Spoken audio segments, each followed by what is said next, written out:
Hi friends, ഇന്നൊരു അടിപൊളി ഡിഷാണ് കേട്ടോ. വാഴപ്പൂ വെച്ചിട്ട് നല്ല ടേസ്റ്റി ആയിട്ട് വട ഉണ്ടാക്കാൻ പോവാണ്. ഇതിനാവശ്യമായിട്ട് വാഴപ്പൂ വേണം. ഇത് വാഴച്ചുണ്ടിൻ്റെ ഉള്ളിലുള്ള പൂവാണിത്. ഇത് നമ്മൾ നന്നായിട്ട് കഴുകി എടുത്തിട്ടുണ്ട്.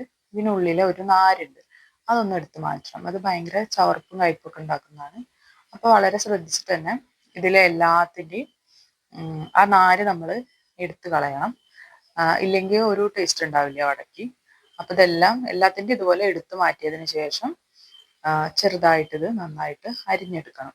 നമ്മൾ വടപ്പരിപ്പിന്റെ കൂടെ ഇടാനുള്ളതല്ലേ, അപ്പോൾ വലിയ കഷ്ണമാകാൻ പാടില്ല, ചെറുതായിട്ട് എല്ലാതും അരിഞ്ഞെടുക്കുക. നല്ല ഹെൽത്തി ആയിട്ടുള്ള ഒരു ഡിഷാണ്. എല്ലാവരും ട്രൈ ചെയ്ത് നോക്കണം. നല്ല ടേസ്റ്റിയാണ്. പിന്നെ നമുക്ക് ആവശ്യമുള്ളത് വടപ്പരിപ്പാണ്. നേരത്തെ കുതിർത്തി വെച്ചിട്ടുള്ള വടപ്പരിപ്പാണ്. ഇതിലേക്ക് എരിവിന് വേണ്ടിയിട്ട് ഒരു വറ്റൽമുളക് ഇട്ട് കൊടുക്കുന്നുണ്ട്. 1 കപ്പ് വടപ്പരിപ്പാണ് എടുത്തിട്ടുള്ളത്. ഇത് മിക്സിയുടെ ജാറിലിട്ടിട്ട് നന്നായിട്ട് അരച്ചെടുക്കുക. ഈ അരച്ചതിലേക്ക് അരയ്ക്കാത്ത കുതിർത്ത് വെച്ചിരിക്കുന്ന വടപ്പരിപ്പ് 1 പിടി ഇട്ട് കൊടുത്തിട്ടുണ്ട്. നന്നായിട്ട് മിക്സ് ചെയ്തെടുക്കണം. ശേഷം ഇതിലേക്ക് കഴുകി വൃത്തിയാക്കി വെച്ചിരിക്കുന്ന വാഴപ്പൂ, പിന്നെ ഒരു സവാള അരിഞ്ഞത്, ഒരു കഷ്ണം ഇഞ്ചി അരിഞ്ഞത്, പച്ചമുളക്, ഇതെല്ലാം ചേർത്ത് കൊടുക്കുന്നുണ്ട്. പിന്നെ ഒരു 1/4 ടീസ്പൂണ് ഉപ്പ് നമ്മുടെ ആവശ്യത്തിന് ചേർത്ത് കൊടുക്കുക. ഒരുപാട് ഇട്ട് കൊടുക്കാതിരിക്കുക. ആവശ്യമുണ്ടെങ്കിൽ പിന്നെയും ചേർത്ത് കൊടുത്താൽ മതിയല്ലോ. പിന്നെ നമ്മൾ ചേർത്ത് കൊടുക്കുന്നത് ഒരു നുള്ള് പെരുംജീരകമാണ്. എല്ലാം കൂടി മിക്സ് ചെയ്തിട്ട് 1 മണിക്കൂർ നേരത്തേക്ക് മാറ്റി വയ്ക്കുക. എണ്ണ ചൂടായി കഴിയുമ്പോൾ വടയുടെ അതേ ഷേപ്പിൽ വറുത്തെടുക്കണം.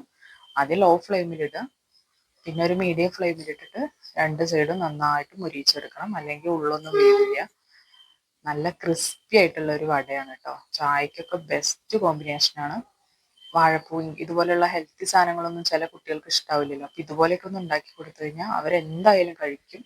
ഈ വാഴപ്പൂ ചേർത്തത് കൊണ്ട് ഇതിന്റെ ടേസ്റ്റിന് വ്യത്യാസമോ ചവർപ്പോ അങ്ങനെ ഒന്നുമില്ല കേട്ടോ. നല്ല ടേസ്റ്റാണ്. എല്ലാവരും ഒന്ന് ട്രൈ ചെയ്ത് നോക്കണം. 2 സൈഡും നന്നായി മൊരിച്ചിട്ട് എടുക്കുക. ഇതോടെ നമ്മുടെ വാഴപ്പൂ വട റെഡിയായി. നല്ല ടേസ്റ്റിയാണ്, ഹെൽത്തിയാണ്, അത് പ്രത്യേകിച്ച് പറയണ്ടല്ലോ. നല്ല ടേസ്റ്റാണ്. എല്ലാവരും ഒന്ന് ട്രൈ ചെയ്ത് നോക്കും.